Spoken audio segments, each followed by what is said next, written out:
Are we unknowingly setting our kids up for anxiety? How do we raise healthy, well-balanced children to be productive adults? I'm going to bring to you this groundbreaking research that I read last year.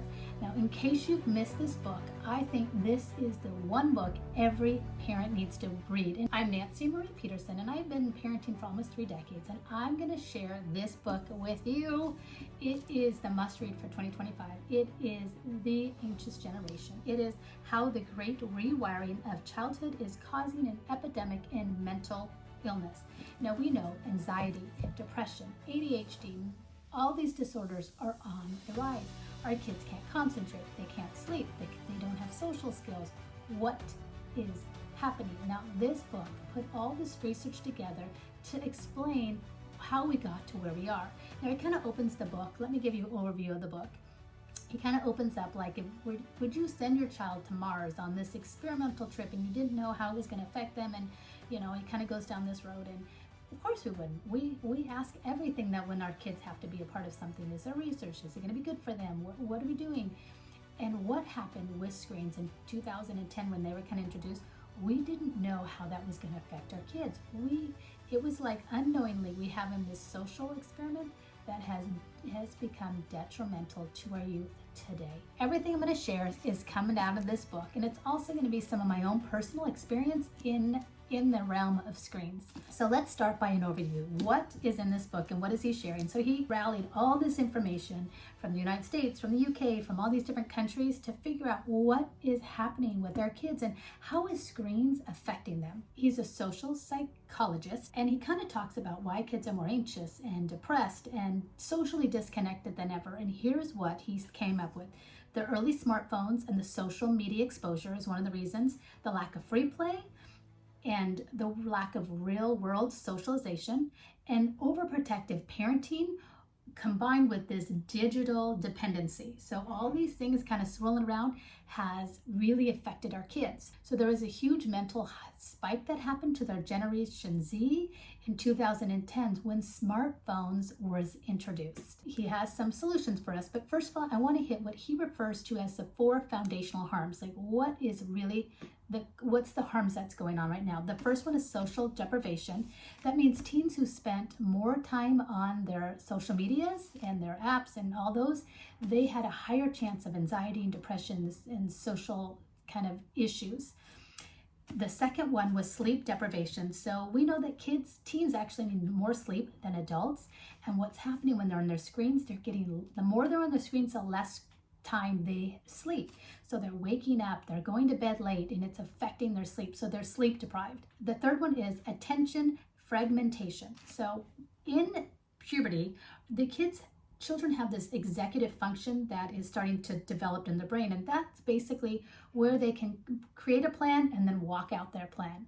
That has been completely fragmented. Kids can't focus anymore. They don't have the attention that they once had. So that's the third one. And the fourth one is addiction. Social media is actually trying to hook our kids. Now, if you're like me, you have found yourself scrolling, you're like, I'm just going to look for a minute, and it's like 20, 30 minutes later, and you're still looking at pictures or whatever someone else is doing. So we know that we get roped in. How much more are our kids getting roped into this world? So my husband's generation they were sent out when they were little and they came back when the street lights came on. I mean, he was itty bitty and they were doing this because it was a big neighborhood and the parents looked out for each other. And that's not the world we live in today. The world we live in today is parents are working and the kids are home alone. And so they have their screens at their house. And so they have access to online stuff all hours of the day or night and video games. And so you have to be smart. What are you unsupervising? Are you unsupervising them going to the park and play where there's no internet and nobody has a phone? Yeah, that might be a great idea, but you want to create more independence. So maybe start with letting them go to the store and buy something that you need. If they can walk in there, learning how to ride the bike and ride the bike to the park or to the school that they're going to go to. So create some of these atmospheres that are safe and productive and give them activities like more chores in the house to create more responsibilities. If they want to drive a car, then clean the car. So create some of these experiences that are more healthy for them, that are unsupervised, and give more of an independence. So that's my little plug-in on that. So let's jump back to the book and off my soapbox and let's go back to the book. So some of the key insights from this book how if you're constantly connected and how that has transformed our children's and their childhood.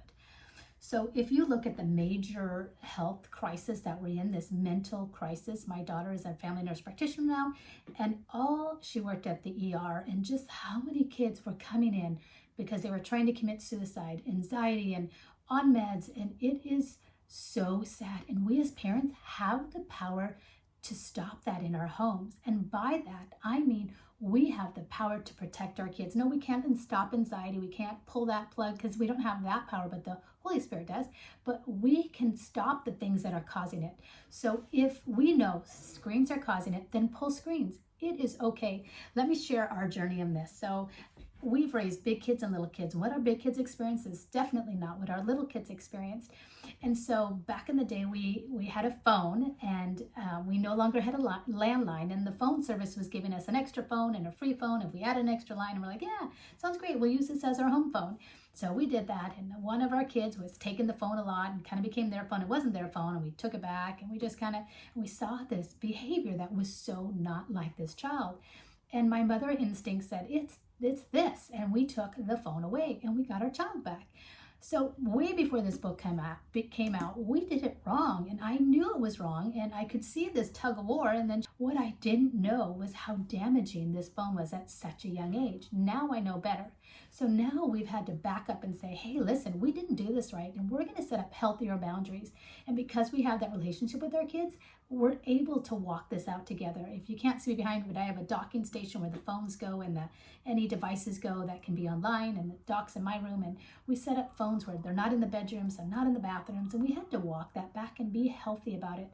I got on this group with other parents about the digital world and how do we protect our kids and what's out there, and oh my word, it is so scary. And I just see the damage in these kids and the breakup of the family. And so you have to have this relationship with your kids for this to work. So you can't just take a phone away and expect them to just be okay with that. You got to fill that space with something else. So whether it's teaching them how to make meals, or going out and doing activities together, or doing a game night, or investing more in your child, because you can't take something, they're not going to know how to fill that. You have to help them fill that with age appropriate, gender appropriate, personality appropriate, all of those things that's going to build their character. Those are the things that we did, and we had to walk back. Is it easy? No. Is it doable? Yes. You are the parent, and you actually hold the keys to control this area within your kids. They're not paying for their cell phone. Most likely you are. So you do have the ability to take it away. Now, I want to share some tips from the American Academy of Child and Adolescent Psychiatry recommends. So how do we do screens? How do we introduce them? At what age? What is the appropriate amount now? So if we've done it wrong, what is the right way to do it? So let me share some of this with you. Until 18 months, they should have absolutely no access to screens.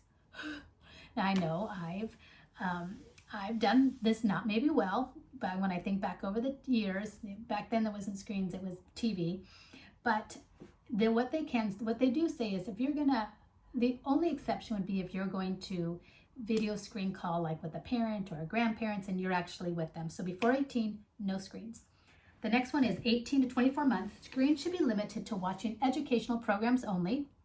And that is with a caregiver. They're not just plopped down in front to left to watch it, but you're sitting there watching them with them.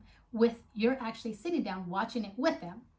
So ages 2 to 5, limit non-educational screen time to about 1 hour a week and 3 hours in the weekends.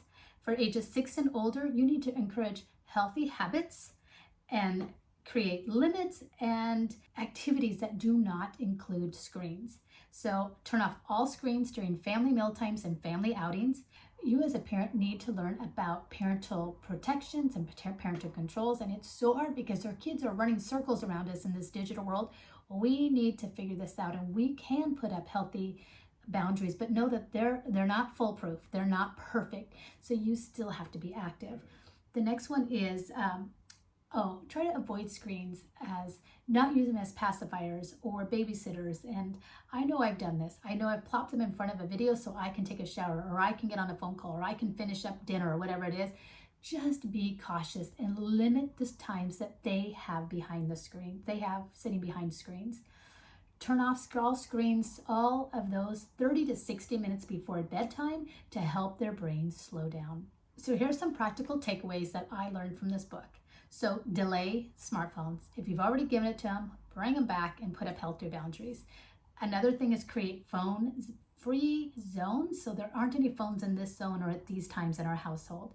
Encourage more outside play. Get them outside, get them soccer balls, get them involved in activities so they can be moving their bodies and not sitting behind a screen. Limit those screen times.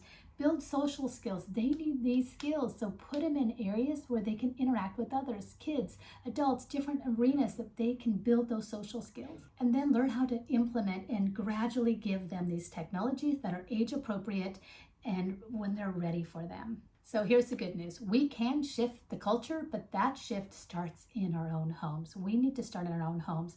Now, some of the things that we need to do is build up a community, find like-minded parents. So there was this initiative that was called Wait Till 8, and it was where parents got together and they delayed giving their kids smartphones until they were at least in the 8th grade.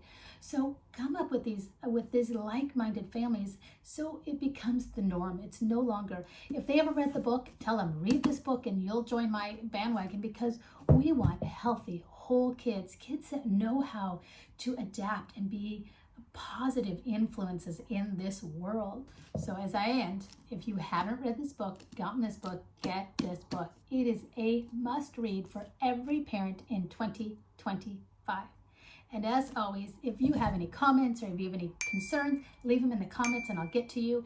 Now, be kind. We are all parenting and we've all made mistakes. There is not one of us that has this together, but let's journey this together. We only have our kids for a short season and we have the responsibility to get this right. And when we fail, and we will, we can back it up. Pray, ask the Holy Spirit to guide us, talk to our kids about it, and bring them back into alignment the way it should be. Now, as always, stay intentional, and I'll see you next time.